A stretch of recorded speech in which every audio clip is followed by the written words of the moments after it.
Hello, and welcome back to the Learn English Fast podcast. I'm your host, Eli Slack. Thank you so much for being here with me today.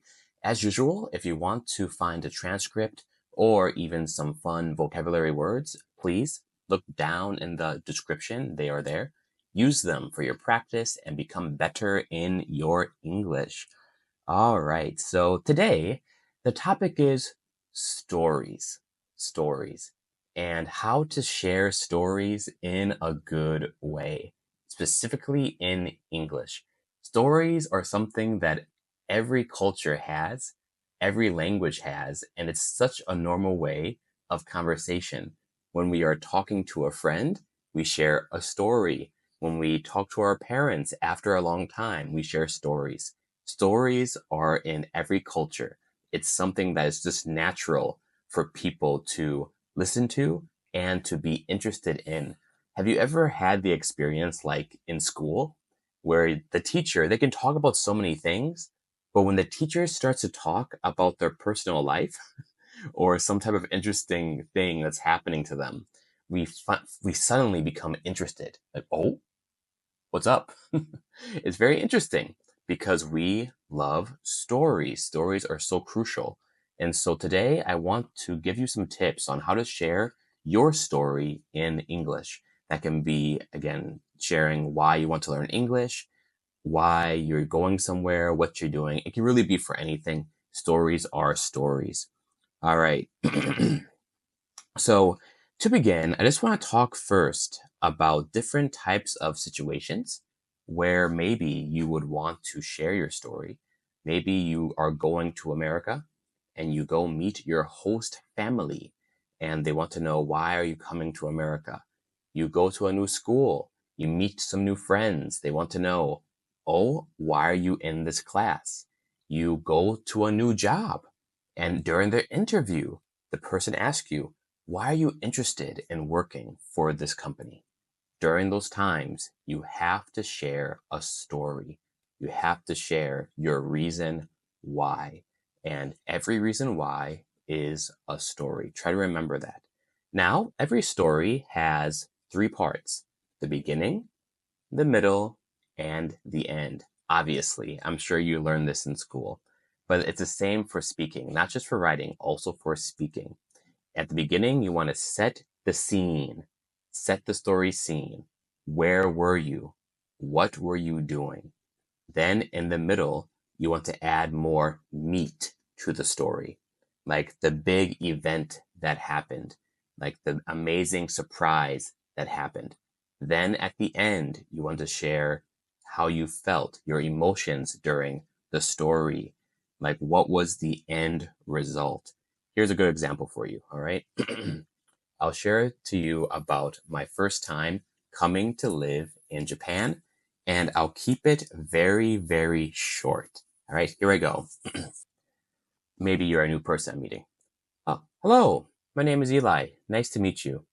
I am living now in Nishinomiya in Japan.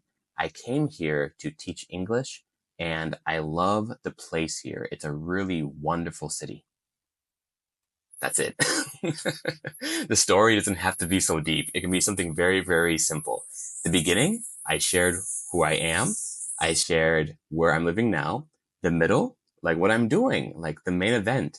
I am working. I'm teaching English in the city. Then the end. How do I feel about this city? I love it. It's amazing.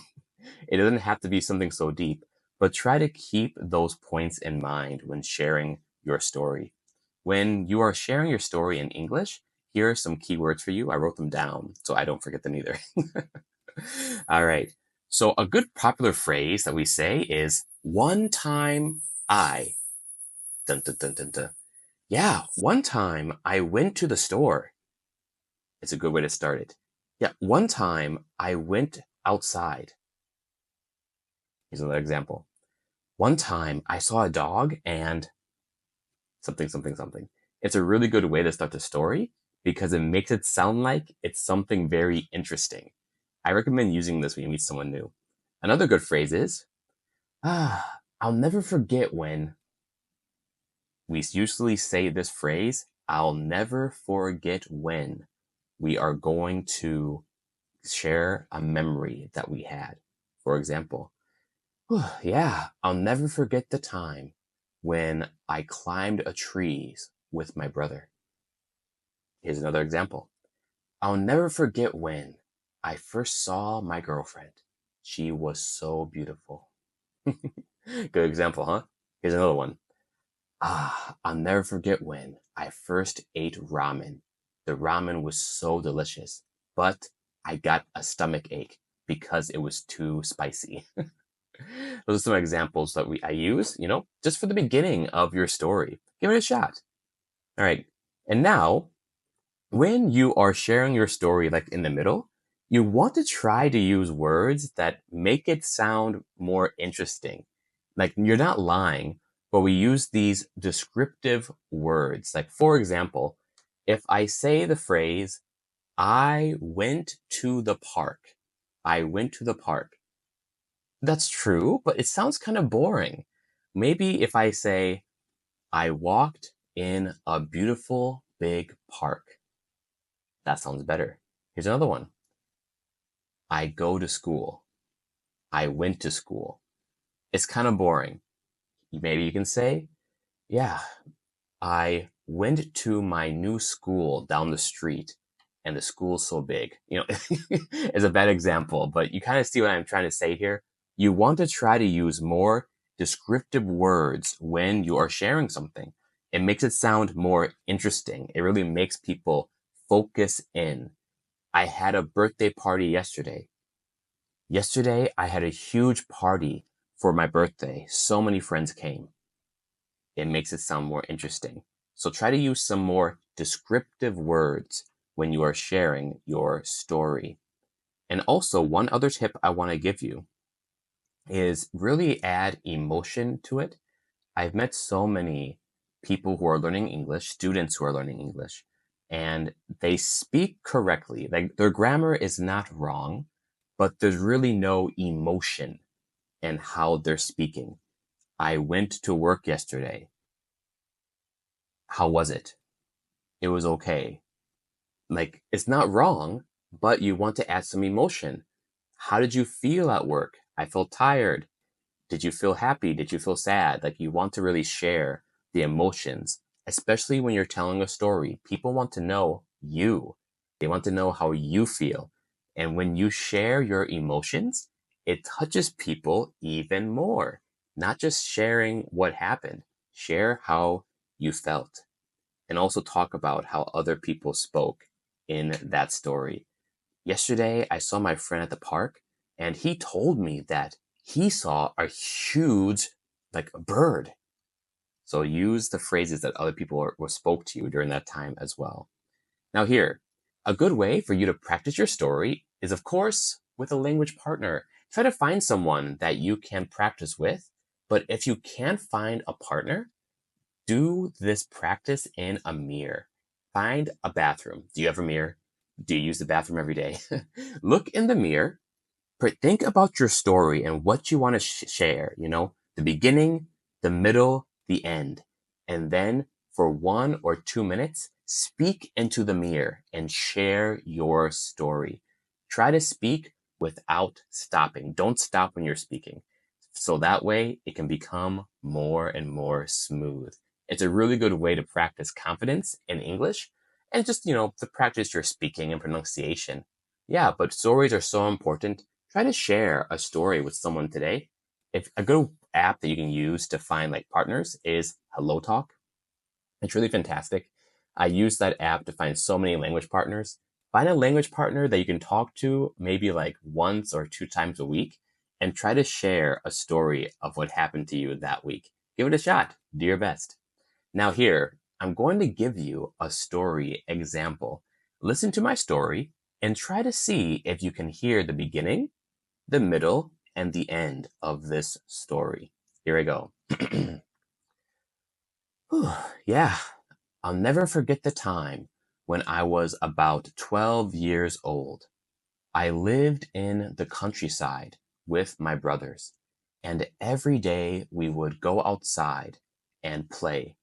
My older brother and my younger brother would always climb trees. When I was young, I had asthma.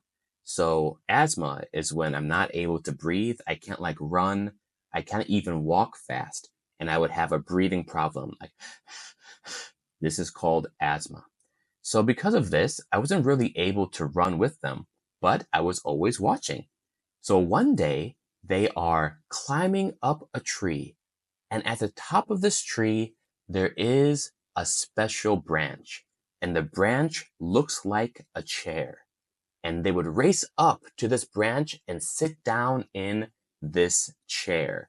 And we called it the king's chair. So I'm watching them. My older brother and my younger brother are racing up the tree, and my older brother is a little bit faster. He makes it to the top, and then he steps on the hand of my younger brother. My younger brother falls down the tree, bouncing off the branches. Boom, boom, boom, and he falls down.